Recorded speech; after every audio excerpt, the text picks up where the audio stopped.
You'd be surprised what comes up in conversation when paleontologists spend long days in the field. Some of it is deep time in ancient ecosystem. Some of it is, well, trying to remember our fourth favorite hat. This is Fourth Favorite Hat, a look into real dig site chatter of the Montana Dinosaur Center. Each episode brings you the work, the stories, the arguments, the questions, and the odd tangents that emerge when you put scientists, shovels, fossils, and too much sun in the same place.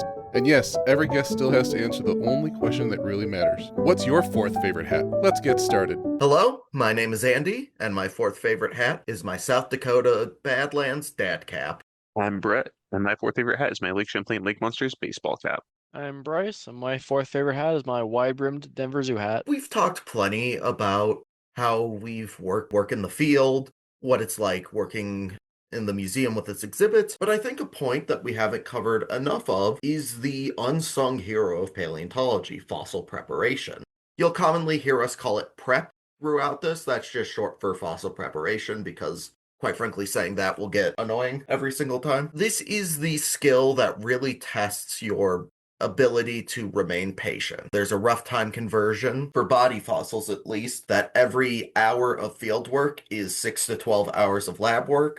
And it's really important that we go meticulously, that we go slowly, and that we go carefully. When Andy was giving that time conversion, keep in mind that field work is also not a very fast process in general. So some of these fossils can take like weeks or even months to prepare. I mean, some have definitely taken years too.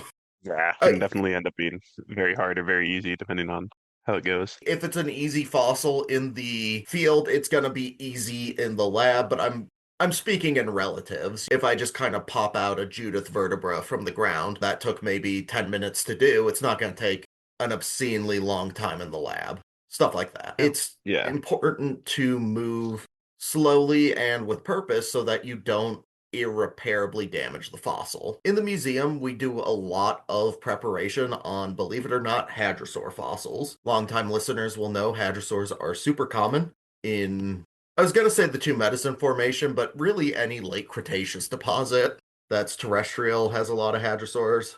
Pretty much. So a lot of what we're working on is those hadrosaurs.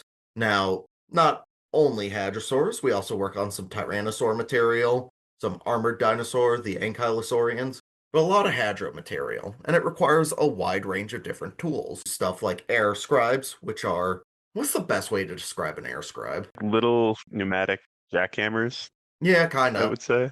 They use pressurized air to kind of shoot a needle in and out, and you use it to vibrate the rock away from the bone, basically. They can come in a wide variety of sizes, ranging from really small ones to ones that are functional, like just handheld jackhammers. Of course, as with all these tools we're going to list, there's no singular perfect tool. It's all what is needed for the job is the tool that you want to use. It's also worth noting different techniques are also used for like different ages of fossil. Mammal fossils tend to be a bit more gentle. You don't use air scribes like at all typically. But we're going to be mostly talking about dinosaur fossils for the listeners. Yep, great instance of that with the mammal teeth. Let's say we do find one of our multi-tuberculates who were doing rodent stuff before rodents had evolved. Rodents before they were cool. Yeah, at no point would I heck up an air scribe for that if I can avoid it. I'm going to be using dental picks. I'm going to be using scalpels and X-Acto knives, trying to just carefully peel the rock away as opposed to vibrating it loose. We also, and this is cool because at time of recording, we're in the process of setting up a new aerobrator for our museum. So what the aerobrator does is it shoots pressurized powders of different hardness to basically remove all sorts of material from the fossil and can kind of give you a nice polish to it. I'm really excited for that one to get finished. Yeah, that'll be really so exciting. Many fossils waiting. And like a lot of delicate prep can only really be done with that because you can change aside from just like the grains that you're shooting, you can change the pressure of it. So you can use a lower pressure to help clean off some of those thinner fossil layers. I'm looking forward to it. It is worth noting a lot of the tools I've listed, if not all of them, you guys may have noticed these weren't necessarily designed for paleontological use as the initial outcome. Dental picks, well, I'm assuming you can guess what those were designed for. What could they have been designed for? Don't put me on the spot like this. Dental picks are used for scraping material off of teeth, basically. And hey, you know what we do? Scrape material off of teeth and bones. The product works just fine for what we need as well. In fact, the last dentist appointment I had, because one of my fillings came out, the dentists were asking me, "Oh, what do you do?" And, credit to these ones, they weren't asking me while I had like a numbed mouth and a bunch of things in it. Normally, dentists love to wait till you can't talk to ask you questions. You ever notice that? Oh yeah, for sure. They're asking what I do, and I said I was a paleontologist. And one of them, she was like, "Oh, I did a lot of my studying under a paleontologist," and we talked about that for a while. And I kind of was like, "Do you have any dental picks you're not going to use again that I could maybe have?"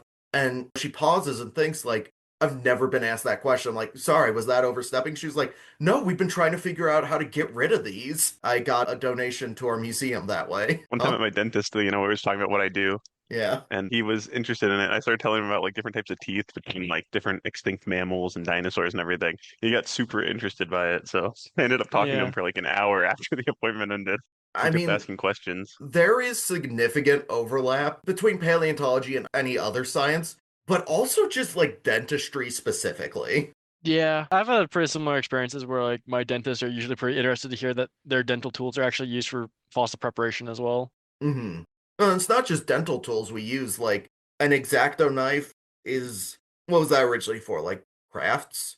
Yeah. Yeah, boxes maybe. Yeah. Scalpels Scalpels. are also used in prep too. Yeah, those are surgical tools. I mean, even some of the glue we use, like Paraloid, that was made for the application of fake nails. And boot bar, the other kind of one we used, was actually used for strengthening automotive windows. A lot of these things aren't necessarily designed with fossils in mind. The air scribes, I believe, were like trophy engraving tools or something like that. Because, like, the scribe part was very literal. You use it to inscribe something. I mean, that makes the name make a lot of sense. I never knew why. I always kind of wondered. Yeah. And then the aerabrator, Yeah. I mean, that's just the little sandblaster. Ones like So, that, like we use are often like, especially like some of the smaller units are often kind of used like the same kind that you might find in like an auto shop to blast off paint. yeah, I've definitely seen some similar things when we're dropping the museum vehicles off to get serviced. I see some things where I'm like, huh, I wonder if we could use that. Yeah, Now we've they talked just about all use these tools. a different kind of powder than we do. They don't usually use like baking soda, like like it's common for us, but Fair. same thing, same process. Prep work, the whole goal is to get the fossil ready for either research or museum display or what have you. And, that can cover a wide range of things from the glue and the repairing to that final air abrasion. At this museum in particular, at the Montana Dinosaur Center, I've made a bunch of archival jackets. That's part of that stage of, okay, well, we got it ready for research and display. Now we need to keep it safe while we wait for that to happen. Ugh, and those are murder on the hands to make. It's fiberglass and plaster. I'm just gonna say, Bag Balm, if you want to sponsor us, I will talk about how great your product is for hands day in and day out. I think that's a big pitfall of fossil prep is your nails are gonna get nasty and your knuckles are gonna kind of get some dry skin around them, but the results are so wonderful. What about you guys? What are some of the favorite things that you've prepped? What you got on your mind? I mean, as far as at our museum, I'm trying to think if I've prepped anything that wasn't hadrosaur material. I don't think so. I think I've pretty much only Yeah, worked with hadrosaur stuff. I think actually, well, I repaired one tyrannosaur tooth. But other than that, I think I've only ever done hadrosaur stuff at our museum. this museum, I think I've only done hadrosaur things either from our main site or from the Judith. I guess I've done a little bit with some like the ball block stuff now too, but So, listeners who may not know this, the Bob Blob refers to a massive field jacket that our museum has collected back in, was it 97?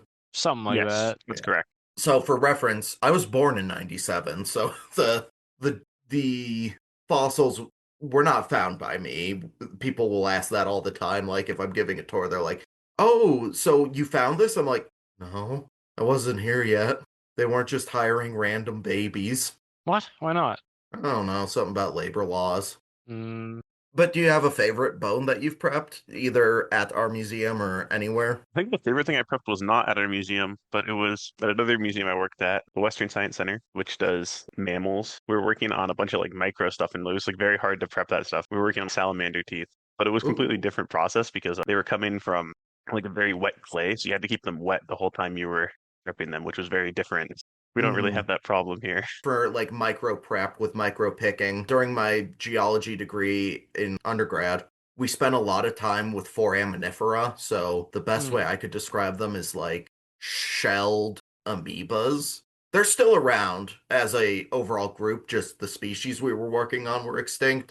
And Mm. you basically just get a small paintbrush and you what was called the lick and stick, where you would tip it with your mouth, kind of like the radium girls who painted watches with radium. Unfortunately, things kind of went horror for them because that's how they got terminal jaw cancer. I've done a play on it. I was the lawyer that prevented them from getting medical service.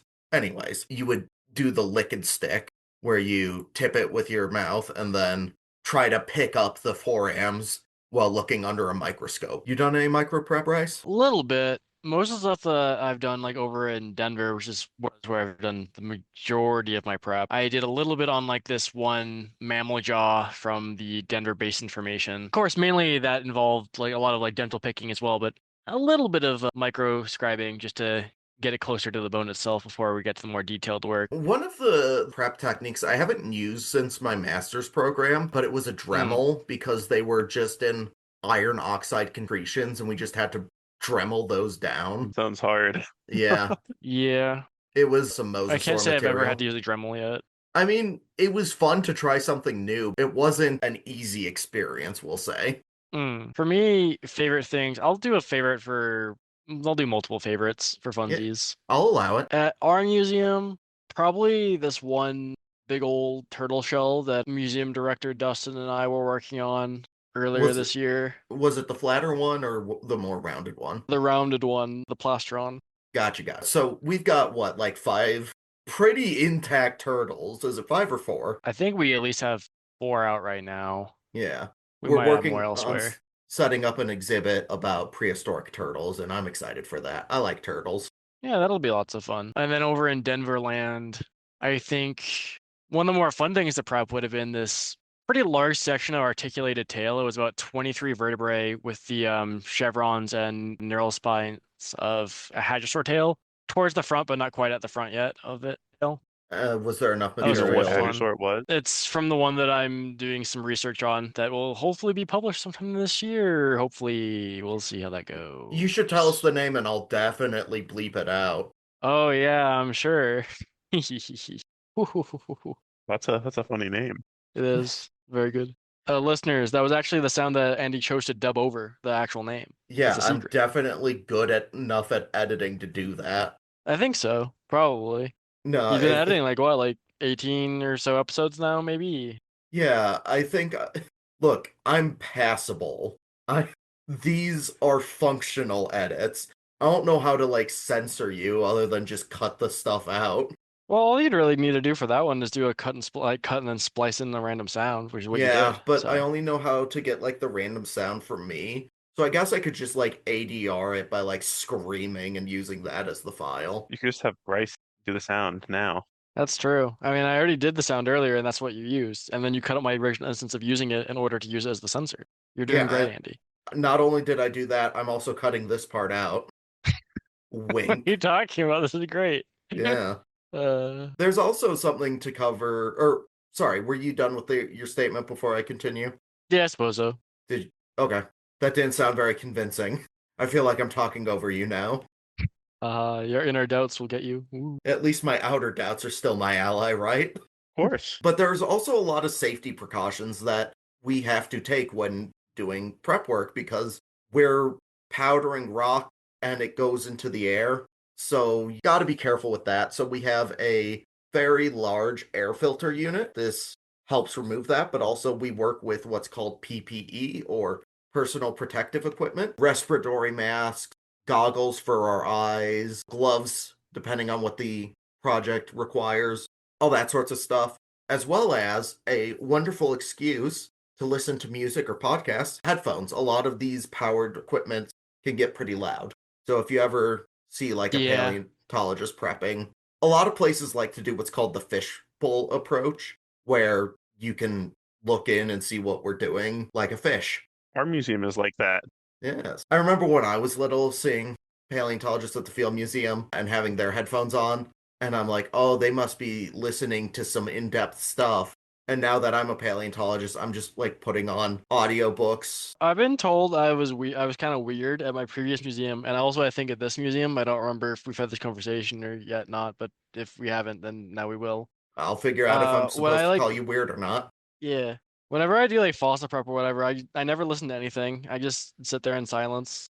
That's what I That do. is weird. Yeah, no, I will call you weird. I mean, at I least when you're working at my museum, you can listen to Dustin playing Billy Joel on the speaker. well, yeah. I mean, preferably I wouldn't. I just at least when I'm doing fossil prep, I prefer to just do that All with right. my thoughts. The other day when we were getting the lab in shape after moving in the aerabrator, I had music playing on the museum's Alexa when it was just me, and then Dustin tells it to stop and is like, play Billy Joel instead. I'm like, how dare you? A lot of Billy Joel happening at our museum.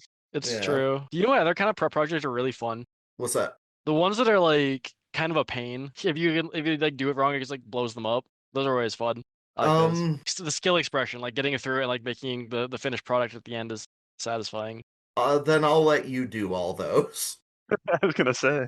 Because My like treat, bud. over at Denver, there's a whole bunch of Edmontosaurus bones from the Lance Formation that we've been working on. We had like a collection of a few thousand bones from like 20 plus individuals or whatever donated. A lot of them are like really nice, like very volunteer friendly bones. I saw half of them. And the other half are like this very, very fragile bone where like the inside is super powdery and the outside is very thin.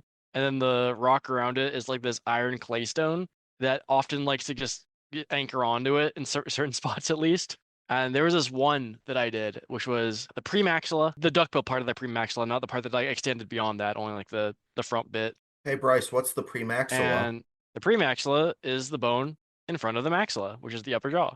I was about to give you a rundown verbally if you just said, oh, it's pre the maxilla. That's more or less what I did, but slightly better. Yeah. And it was affixed to a metatarsal 3, so the middle foot bone. There was maybe around a sixth of an inch of dirt in between them, but they were just like really fastened onto each other, and you couldn't really get your scribe in there very easily. I'd actually been told that if needed, I could destroy the metatarsal 3 to make sure that premaxilla was okay, but I didn't destroy it. I actually, through careful angles and prying, got them both separated and finished individually, and that was very fun. I think in terms of like a challenge I enjoyed, at least at our museum, was when I was working on that adult hadrosaur rib that had the juvenile hadrosaur radius basically glued onto it via rock. And just separating those carefully, like when I finally got that going, that did feel like a victory. I'll give you that point, Bryce. Those ones are always the most fun. I like them. Or alternatively, ones that are like shine up really nice in the aerabrator. Those are also very fun. And hey, we got an aerabrator now. It's true. Woohoo. And we have bones that just shine up really nicely because we have stuff from the Judith. Yeah, I think that might be my favorite prep project I've done here. There's something satisfying about, like, especially when you get in the groove and, like, you just get a bunch of rock off all in one piece and you expose a really nice bone surface. It's very satisfying. Yeah. It tickles that part of the brain that likes when you see all the things lined up perfectly or what have you. You know that sort of satisfaction. Mm. But yeah, to be fair though, you don't always get a nice bone face underneath the rock you just removed. It's true. That's why, well, I mean, even if there is a nice surface, glue is very important. Glue everything. Drown everything in glue. You can air braid it off later, and it'll make the bone nice and strong. Yeah, no, I don't really have an argument. The appropriate glues. Don't like drown it and like don't like cover the entire thing in super glue. That's a bit excessive and a pain. What But about But you're gonna Elmer's? say like Elmer's, yeah. I mean, that'd be pretty easy to get off, to be fair. So it also just wouldn't do much. I mean, I guess that's fine. Bryce, I'm gonna prank I was you. actually When you're visiting family in Colorado, I'm gonna go up to all the Mm. fossils you've been working on and coat them in Elmer's. I was actually That'd be talking to a paleontologist who worked in underwater caves collecting fossils, and he said that they have to use like Elmer's glue because other glues won't work underwater. They have to use like white glues. Huh. I thought you Yeah. were about to say I actually Which was talked kinda to interesting. Elmer. No, this is like a true story. Sometimes in paleontology for prep, you actually do have to use white glues. I mean, that's fair. Again, it is just a matter of filling your toolbox, both literally and metaphorically, and then using the right tool at the right time. I always tell people a hammer is a phenomenal tool, you can put nails in, you can break rocks apart. But if I'm going into surgery, I'm putting the hammer down. Also, It's a You good know, don't have hammers me do have a going. place in some surgeries, to be fair, but they're usually a special like surgical kind instead of like a regular hammer. But Yeah, I'm talking about my rock hammer, Bryce. you gotta Oh, be specific. There's like a million kinds of hammer. sorry. I didn't think I'd be dealing with somebody so picky. I mean, even at our own site, we use multiple kinds of hammers. We have like a mallet for driving in stakes into the ground. We have rock hammers. We have The little tiny regular ones for hammers. when like you don't have enough space for a rock hammer swing. yeah. See, that's already 3 kinds of hammers. I remember one time Archie saw me using the small one instead of my personal rock hammer, which I love my personal rock hammer. All geoscientists love their personal rock hammers. I don't have any space. I gotta use a smaller one. It's less stylish, sure, but it works better in some situations. Mm. And I'm not gonna pull a Barnum Brown where I sacrifice functionality for style.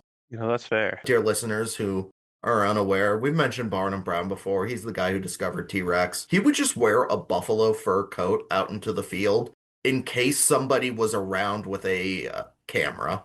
I'm not doing that. This was also in the 1920s when people didn't carry cameras around as well, for reference. Mhm. So, like, I'm not going into the Badlands of Montana in a winter coat, basically.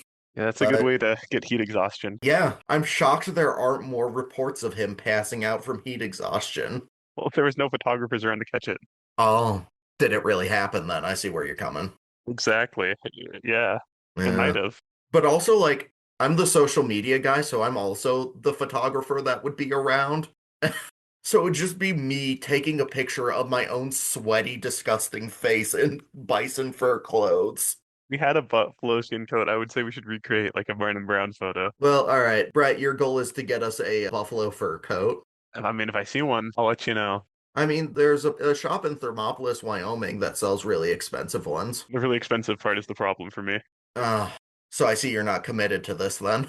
I'll wear it in the summer and like get heat exhaustion. I'm that committed. Okay.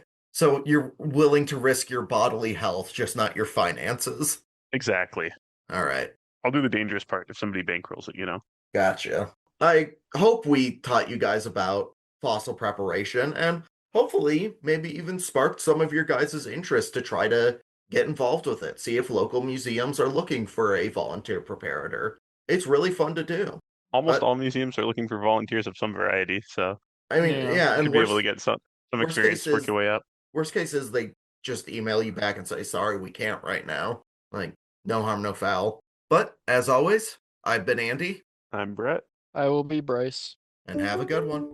That's one conversation down, and there's millions more waiting for us out in the ancient dirt. If you want to join the crew on their next auditory adventure, subscribe to The Fourth Favorite Hat, the Montana Dinosaur Center podcast, available wherever podcasts are distributed. You can follow the museum on social media at TM Dinosaur Center, visit tmdinosaurcenter.org, or swing by the museum in Bynum, about 80 minutes north of Great Falls on Highway 89. Thanks for listening.